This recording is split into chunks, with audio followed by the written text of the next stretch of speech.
Hello dear students, मैं doctor Sanjeev बिथरिया आप सभी का स्वागत करता हूं। जैसा कि आपको मालूम है, राजनीति विज्ञान की अपनी प्रश्न बैंक की जो सीरीज चल रही है, आज हम उसका 5वां अध्याय समकालीन दक्षिण एशिया को लेकर आए हैं बच्चों। पहले सॉरी कि आप बोल रहे थे कि सर वीडियो डालो, लेकिन कुछ टेक्निकल और कुछ परेशानी रही, इसकी वजह से मैं नहीं डाल पाया। अब आज से फिर शुरू करते हैं। दूसरा, अब आपको क्लियर ही हो चुका है, माननीय शिक्षा मंत्री जी का भी स्पष्टीकरण वो बयान आ गया है कि भाई एग्जाम आपके जो निर्धारित डेट है फरवरी माह की, उसी से होने वाले हैं। तो आप लोग अपनी तैयारी को और अच्छे से करें और प्रश्न बैंक पर आप विशेष जोर दें। प्रश्न बैंक आधारित जो हमारी सीरीज हो या प्रश्न बैंक जो डली हुई है उससे क्वेश्चनों की तैयारी करें। लगभग पूरा उसमें आ जाएगा बच्चों आपका। तो आप अपनी तैयारी बहुत अच्छे से जारी रखें और आपको बहुत सारी शुभकामनाएं अभी से। और शुभकामनाएं तो मैं आपको रोज देता ही रहूंगा, जब सीरीज लेके आऊंगा। तो चलो पेन और फेयर रफ अपनी ले लें और अपन तैयारी करते हैं। बहुत कठिन नहीं है बच्चों एग्जाम में नंबर लाना। हम उसको क्या कर लेते हैं, हम उसको कठिन बना लेते हैं डर डर के। डरना है नहीं भैया, मैं आप लोग आसानी से अच्छे नंबर कब लाएंगे, जब धीरे धीरे तैयारी करेंगे। ये आ गया आपका समकालीन भारत। हम इसको थोड़ा बढ़ा लेते हैं बच्चों।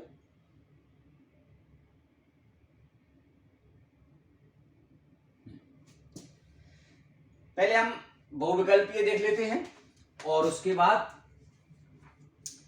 सबसे पहले आपसे इन्होंने पूछा है भूटान में है आ राजतंत्र, बासैनिक, कुलीन तंत्र, निरंकुश तंत्र। अभी इसमें तो हालांकि इसका आ सही है क्योंकि वो आपसे कह रहे हैं इसमें कि राजतंत्र, लेकिन अब इसकी जगह आपकी पुस्तक में भी देख लेना। अब यहां पर आ जाता है संवैधानिक।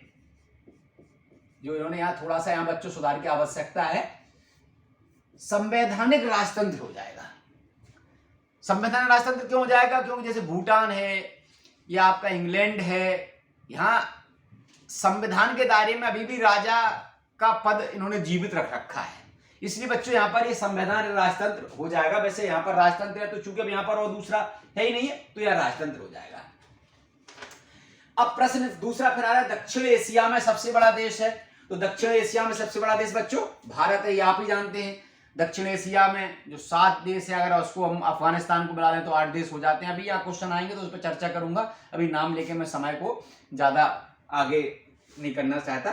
फिर तीसरा है पंचशील समझौते पर हस्ताक्षर हुए थे। तो ये बहुत सर्वविदित है, भारत और चीन में पंचशील समझौते पर हस्ताक्षर किए थे।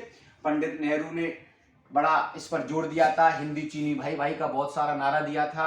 हालांकि उसके बाद भारत को चीन ने बहुत बड़ा धोखा दिया और वो धोखा पंडित नेहरू अपने हृदय से कभी हटा नहीं पाए। 1962 का युद्ध के रूप में बच्चों जो हम बात करते हैं।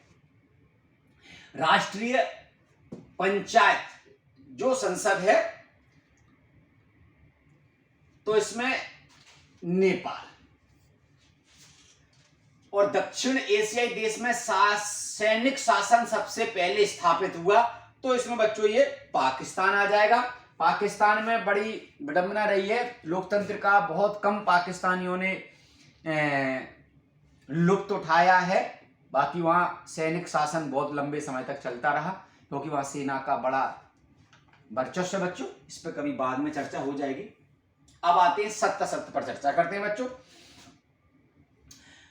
पाकिस्तान में सेना और लोकतंत्र का शासन है। पाकिस्तान में सेना, तो वहां बिल्कुल सत्य बच्चों, सेना बहुत प्रभावी है पाकिस्तान में। आपको जैसा कि मैं आपसे बराबर कहता चला रहा हूं कि पाकिस्तान में सेना का, और एक बहुत बड़ी उन्होंने एक आवरण ऐसा ओढ़ रखा है सेना ने कि लोगों के सामने एक रख देते हैं कि हमारे पड़ोस में देश भारत है, हमारा वो शत्रु है, सेना का सशक्त होना बहुत जरूरी है। जब उनका मन होता है, जब लोकतंत्र पर बैठा हुआ प्रधानमंत्री राष्ट्रपति का जो पद है वो उनके अनुरूप काम करने से जरा भी इनकार करने की कोशिश ही करता है, उतने में वो सैनिक शासन लोकतंत्र की सत्ता को उखाड़ फेंकता है। चाहे आपसे इससे पहले आपने देखा होगा कि नवाज शरीफ की चुनी हुई सरकार को परवेज मुशर्रफ ने उखाड़ के फेंक दिया था। उससे पहले के बहुत लंबे इतिहास में है बच्चों। इमरान खान खिलाड़ी व राजनेता है। जी हाँ बच्चों, ये भी सत्य है। इमरान खान क्रिकेट के खिलाड़ी रहे, उनके नेतृत्व में पाकिस्तान ने वर्ल्ड कप को जीता था। अवामी लीग बांग्लादेश की राजनीतिक पार्टी है, बिल्कुल बच्चों ये भी सही है। 1971 में भारत पाकिस्तान का युद्ध हुआ था, ये भी बिल्कुल बच्चों सही है। और यहीं पे आप इसको भी ये भी याद कर लेंगे, इसी युद्ध के का ही परिणाम था बांग्लादेश का जन्म। जो भारत आजाद हुआ था प्यारे बच्चों, तो उस समय दो पाकिस्तान हमारे सामने आए थे, एक पश्चिमी पाकिस्तान, एक पूर्वी पाकिस्तान। पश्चिमी पाकिस्तान जो वर्तमान पाकिस्तान है और पूर्वी पाकिस्तान जो बांग्लादेश है। ये 1971 के युद्ध के बाद ही उस बांग्लादेश का जन्म हुआ था बच्चों। श्रीलंका को 1958 में स्वतंत्रता प्राप्त हुई थी, ये बच्चों असत्य है। श्रीलंका को 1958 में नहीं बल्कि 1948 में स्वतंत्रता मिल गई थी बच्चों। अब रिक्त स्थान की पूर्ति करेंगे बच्चों। तो दक्षिण एशिया का देश से है ना, दक्षिण एशिया का देश, ये इसमें तो श्रीलंका लिखा है या कहना चाहिए कि जातीय हिंसा से पीड़ित है ना। ये यहां पर ये क्लियर यहां पर नहीं हो रहा। ये बिल्कुल सही है। माओवादियों ने दक्षिण एशिया के देश नेपाल में उथल पुथल मचा दिए।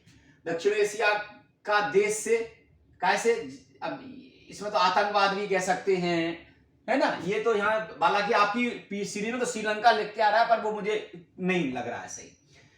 दक्षिण एशिया में धर्म सापेक्ष राज्य है जो इसमें कह रहे हैं वो पाकिस्तान है, चूंकि पाकिस्तान इस्लामिक राष्ट्र है बच्चों।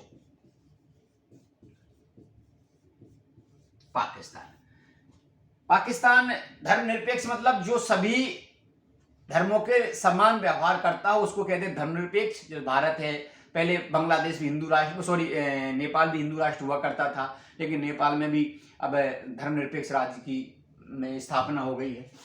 दक्षिण एशिया, चीन ने व्यापार हेतु खुले द्वार की नीति अपनाई, ये बिल्कुल सही है। आप पिछले अध्याय में अगर आपने देखा हो बच्चों, तो आपने देखा था 1978 में 1978 यहां लिख देता हूं, 1978 में अपनाई थी। और सार्क 1885 में अस्तित्व में आया था। सार्क दक्षिण एशियाई सहयोग क्षेत्रीय सहयोग संगठन है, वो उसके बारे में भी अपन चर्चा करेंगे बच्चों। यहां पर अब आ रहा है एक वाक्य में उत्तर दें। तो दक्षिण एशियाई जो देश हैं उनमें कौन कौन से देश आते हैं बच्चों? तो भारत है, पाकिस्तान है, आपका श्रीलंका है, नेपाल है, मालदीव है, भूटान है और बांग्लादेश है। ये तो मूल हो गए, है ना। और अब इसको बाद में अफगानिस्तान को भी इसमें जोड़ लिया गया, तो आप अफगानिस्तान भी इसमें लिख सकते हैं।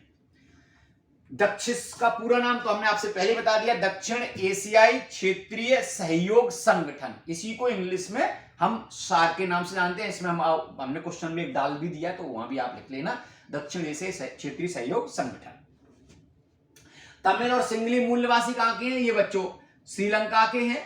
इसमें भी आपसे अभी हम लंबी बात दीर्घ उत्तरी में आएगा तो मैं उसमें बात कर दूंगा। साप्टा क्या है? एक व्यापार मुक्त क्षेत्र है, इस पर भी बात करूंगा मैं। व्यापार मुक्त क्षेत्र, दक्षिण एशियाई जो देश है ना, सार्क देशों ने एक सार्क देशों के साथ मुक्त व्यापार की व्यवस्था अपनाई। उसी मुक्त व्यापार व्यवस्था को बच्चों साप्टा के नाम से हम जानते हैं। अब आ जाओ रिक्त स्थान की सूची बना लेते हैं, सही जोड़ियां बना लेते हैं।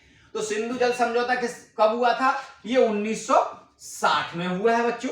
तो 1900 यहां पर 60 कर ले तो इसका पहला हो जाएगा। ताशकंद समझौता आपको पता होना चाहिए कि ताशकंद समझौता भारत पाकिस्तान के बीच में हुआ था। जब 1965 का जो युद्ध हुआ तो उसमें ताशकंद समझौता हुआ 1966 में, ये है ना। ये नंबर 2 आ जाएगा यहां पर। ताशकंद मध्य एशियाई जो देश हैं बच्चों, तुर्कमेनिस्तान, किर्गिस्तान, है ना, उन्हीं में से किसी एक देश के, अभी मैं कंफ्यूज हो रहा हूं, उन्हीं में से किसी एक की राजधानी बच्चों है। शिमला समझौता जो 1971 भारत पाकिस्तान युद्ध हुआ था बच्चों, उसके ही बाद भारत के और श्रीलंका पाकिस्तान के जो राष्ट्र अध्यक्ष मिले थे, तो उसके में जो हुआ वो शिमला समझौता ये तीसरा हुआ। लाहौर बस यात्रा, ये अटल बिहारी वाजपेयी जी प्रधानमंत्री थे, पाकिस्तान के नवाज शरीफ प्रधानमंत्री थे, उस समय लेके गए थे, तो ये 1999 में लेके गए थे बच्चों, ये है ना। तो ये आप इसको कर लो, चौथा कर लो इसको आप। इसी के बाद जो मैंने कहा, परवेज मुशर्रफ ने, इसी घटना के बाद परवेज मुशर्रफ ने वहां पर सैनिक शासन को लगा दिया था। और भूटान का संविधान, जैसे मैंने बताया था, भूटान संवैधानिक राजतंत्र हो गया वहां पर, तो ये इसमें 5वां हो जाएगा। ठीक बच्चों, अब आपके सामने मैं यहां पर, जैसा कि आपको मालूम है, ये हर बार हल करके लाता हूं, तो ये 2 नंबर के क्वेश्चन आपके सामने हल करके लाया हूं। तो यहां पर अपन उनको एक एक करके देख लेते हैं। बहुत ही ज्ञानवर्धक भी पाठ है बच्चों आपको। हम अपने देश के बारे में तो आए दिन पढ़ते ही रहते हैं, लेकिन हमें हमारे एशिया विश्व का सबसे विशाल महाद्वीप है, एशिया में भी हम किस भौगोलिक संरचना में आते हैं, तो हम दक्षिण एशियाई देश की जो एक देश है, उनको भारतीय उपमहाद्वीप भी कहते हैं। अब भारतीय उपमहाद्वीप क्यों कहते हैं उसको, तो ये भी बहुत सामान्य बात है कि चाहे वो अफगानिस्तान हो, चाहे वो पाकिस्तान हो, है ना, चाहे आपका बांग्लादेश हो, ये तो भारत के ही एक अंग थे। अशोक के समय में अगर आप बात करें तो अशोक का शासन काबुल कांधार तक था। तो इसके अलावा चाहे आपका श्रीलंका हो, चाहे नेपाल हो, चाहे मालदीव हो, ये भारत के प्रभाव में आने वाले देश थे ये। तो इस तरह से एक दक्षिण जो एशियाई देश हैं, उनको भारतीय उपमहाद्वीप भी कहते हैं। और ये इसमें जो सबसे बड़ा देश है बच्चों, वो भारत ही है। भारत इस क्षेत्र का एक तरीके से कह दो लीडर भी है, और इससे लीडरशिप से पाकिस्तान चिढ़ता है बच्चों कि भारत, सार्क भी एक इस क्षेत्र के लिए एक संगठन बनाया गया था। जैसे आप इससे पहले इकाइयों पढ़ के आते हैं, यूरोपीय संघ पढ़ के आए थे आप, आसियान पढ़ के आए थे। तो ऐसे दक्षिण एशियाई जो देश थे, इन्होंने एक सार्क बनाया। बांग्लादेश के तत्कालीन जो राष्ट्राध्यक्ष थे, उनकी एक परिकल्पना थी, इस पर भी अपन बात कर रहे हैं आगे। उसके बाद पाकिस्तान इस संगठन से धीरे धीरे अपने आप को बहुत ज्यादा सहयोग नहीं करना, उसके पीछे उसका रीजन यही था कि दक्षिण एशिया में अपनी पैठ बनाना चाहता भारत सार्क के माध्यम से। आओ, भारत और पाकिस्तान किस समस्या से ग्रस्त है? वैसे तो और समस्याएं भी हैं, लेकिन इसमें जो सबसे मुझे महत्वपूर्ण समस्या लगी बच्चों, भारत और पाकिस्तान वैसे तो कई समस्याओं से ग्रस्त हैं, परंतु इसमें सबसे प्रमुख समस्या है दोनों देशों के बीच हथियारों की होड़, है ना। जैसे आपने देखा बच्चों के 1974 में भारत ने परमाणु परीक्षण किए, 1998 में हुए, तो उसके बाद वो भी पाकिस्तान भी करने लगा। भारत अगर कहीं से हथियार खरीदने की कोशिश करता तो वो भी खरीदने लगता उसके बदले में। ये होड़ मची हुई है। कच्छतीबू कहां स्थित है? तो ये हमें सबको मालूम होना चाहिए, गुजरात में कच्छतीब है, जो भारत और पाकिस्तान के सीमाएं वहां पर मिलती हैं। ये अरब सागर का क्षेत्र आता है। कच्छतीबू गुजरात प्रांत में पश्चिमी तट पर अरब सागर में स्थित है। कच्छ के रण में सरक्रीक की सीमा रेखा को लेकर भारत और पाक के मध्य मतभेद हैं। मालदीव में गणतंत्र स्थापित हुआ। 1968 में मालदीव में सल्तनत को समाप्त कर गणतंत्र की स्थापना की गई। अध्यक्षात्मक शासन प्रणाली को अपनाया गया। 2005 में यहां संसदीय शासन प्रणाली में बहुदलीय व्यवस्था को स्वीकार किया गया है। चौथा, भारत और नेपाल के संबंधों को समझा। ये बच्चों थोड़ा सा बड़ा जो दीर्घ होता है उसमें ये प्रश्न ज्यादा अच्छे से बन पाता, लेकिन लघु में भी मैंने बहुत कोशिश की है कि इसमें जो सार बातें हैं वो ले ली जाए। तो आपको इसमें लघुत्तरी में मैंने यहाँ पर भारत और नेपाल संबंध एकदम मजबूत और शांतिपूर्ण है। प्राचीन काल से नेपाल से हमारे संबंध है। नेपाल हिमालयीन देश है, हिमालय पर बसा हुआ देश है। नेपाल भारत से थलमार्ग से जुड़ा हुआ है। उधर पहाड़ के हिमालय के उस पार उसका पड़ोसी देश चीन है। चीन से नेपाल के पहले संबंध नहीं थे, लेकिन विस्तारवादी सोच के कारण लगातार वो हिमालय पर सड़कों अन्य माध्यमों से चीन प्रभाव जमाना चाहता है। तो नेपाल और भारत और नेपाल के संबंध मजबूत और शांतिपूर्ण है। विभेदों के बावजूद दोनों देश व्यापार, वैज्ञानिक सहयोग, साझे प्राकृतिक संसाधन आदि मसलों पर एक साथ है। नेपाल में लोकतंत्र की बहाली से दोनों देशों के बीच संबंधों के और मजबूत होने की उम्मीद है।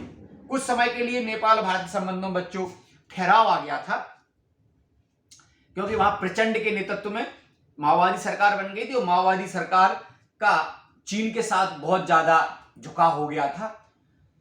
और अभी भी जो नेपाली जो प्रधानमंत्री थे वो भी भारत के खिलाफ अनर्गल बातें कर रहे थे। और भारत के अन्य जो जहाँ सीमा लगती, जो भारत में वो पार्वत कौन सी काली नदी है, और वो क्षेत्र को भी, भारत के क्षेत्र को अपने नक्शे में दर्शाना, ये बहुत सारी चीजें वो नेपाल अगेंस्ट कुछ कर भी रहा है, लेकिन आप ओवरऑल भारत से संबंध उसके अच्छे हैं। अब जो मैं आपसे बात कर रहा था, ये है सार्क का मूल उद्देश्य क्या है। तो सार्क के बारे में आपको बता ही चुका। सार्क का गठन 1985 में हुआ। एशियाई क्षेत्रीय सहयोग संगठन दक्षिण एशिया के देशों का एक संगठन है। अपनी बात को क्षेत्रीय स्तर पर मजबूत, क्षेत्रीय स्तर से अंतर्राष्ट्रीय स्तर पर मजबूती से रख सकें, उसके लिए एक संगठन बनाया गया था। दक्षिण एशिया के देशों को इसमें शामिल किया गया था।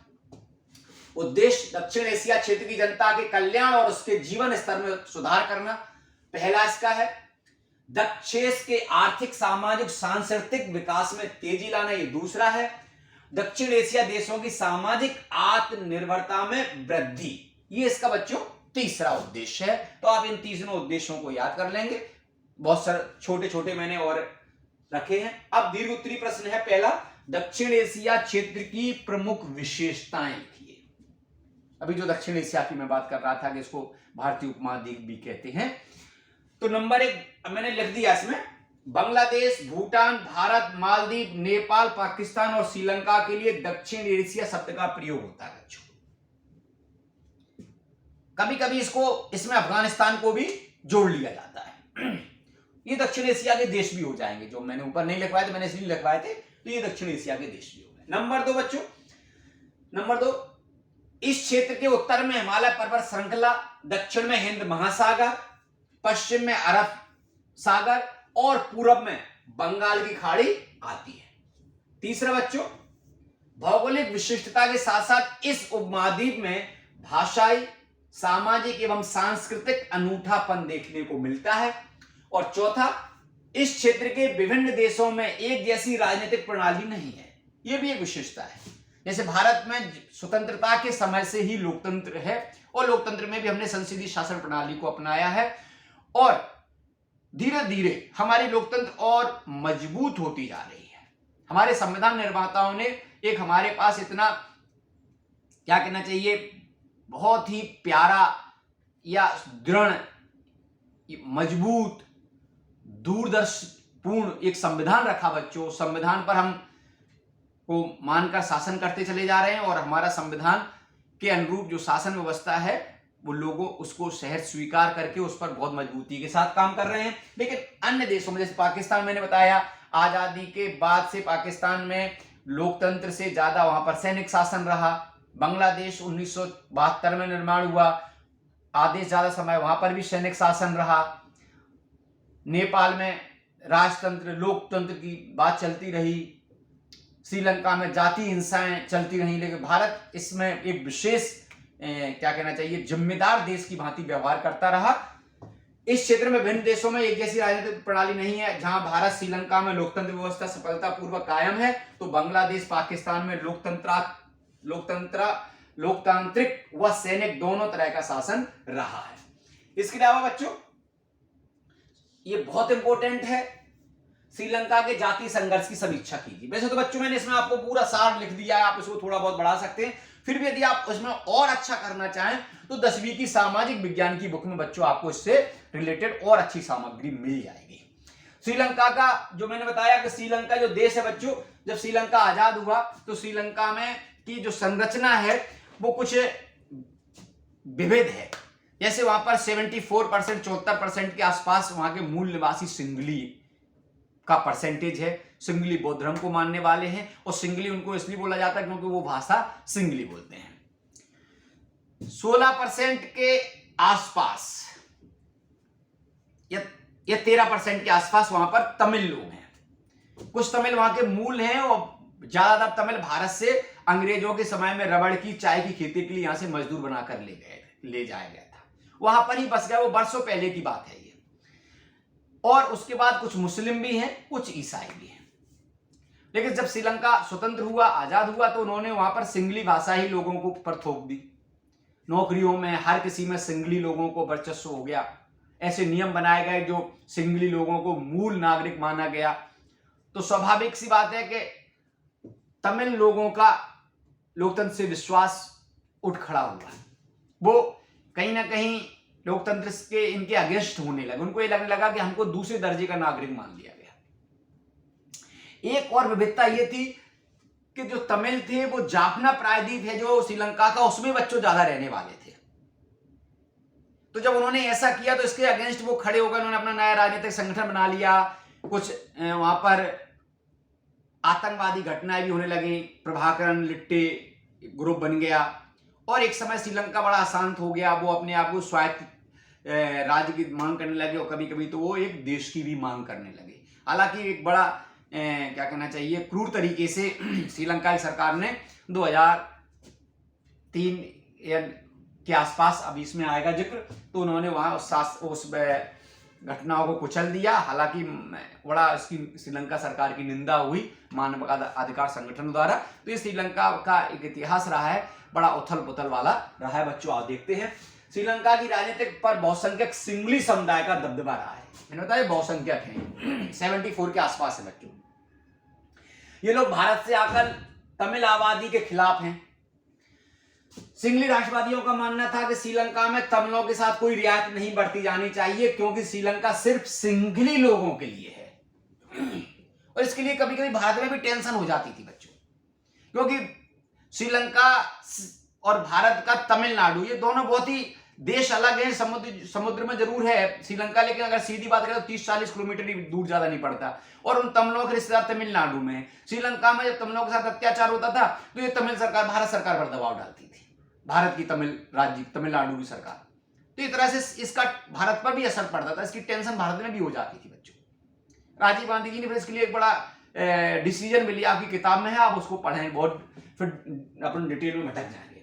इस उपेक्षा ने तमिल राष्ट्रवाद को जन्म दिया। Liberation tiger of Tamil Eelam, जिसको हमने अभी लिट्टे कह रहे थे, ने श्रीलंका की सेना के साथ साथ सशस्त्र विद्रोह प्रारंभ कर तमिल ईलम यानी तमिलों के लिए अलग देश की मांग प्रारंभ कर दी, जो मैं बता रहा था जाफना प्रायद्वीप पर। श्रीलंका की